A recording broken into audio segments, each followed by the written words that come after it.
Welcome everyone to another edition of our Report Spotlight. I'm your host Wang van Van, and today we have Philipp here in our interview. So welcome, and how about we start right into the video and you introduce yourself a bit and talk about your background. Thanks, Wang.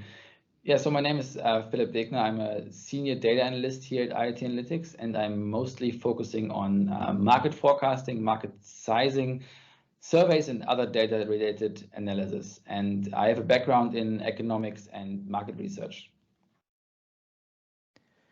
And what caught your interest in IoT startups? So startups and their innovations really help to drive economic growth. And it's always interesting to see what kind of innovative solutions they come up with, what kind of new products, and especially startups that focus on the Internet of Things. They're going to really shape the digital transformation. So why do you think people should learn more about IoT startups? So I really think that some of today's IoT startups we identified will be dominant IoT companies in the future, and they're going to shape our connected world. And also, even if they don't make it big, or not all of them make it big, they will spark innovation. They bring new types of products to the market, and they disrupt the Internet of Things as we know it. And I think large IoT companies, for example, should be aware of the underdogs, and they should know what is going on. And also, of course, investors should track developments in the startup field to find trends and find the next big thing. Thank you. So would you mind sharing some of your key takeaways from your research? I would love to. So I would share 3 key takeaways here.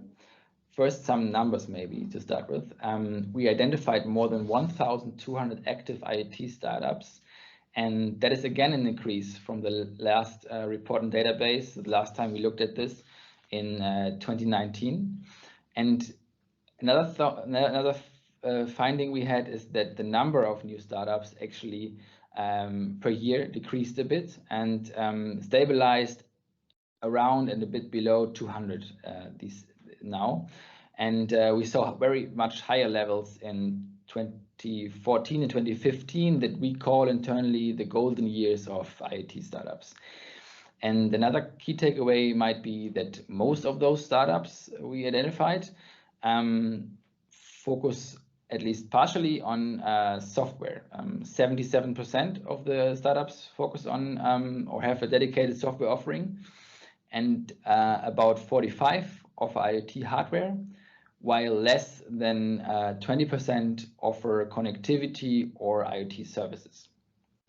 And what is also interesting is, I think that the fastest growing group are startups that focus on security solutions. So IoT startups really tackle the existing needs in the market, which is security right now, for example.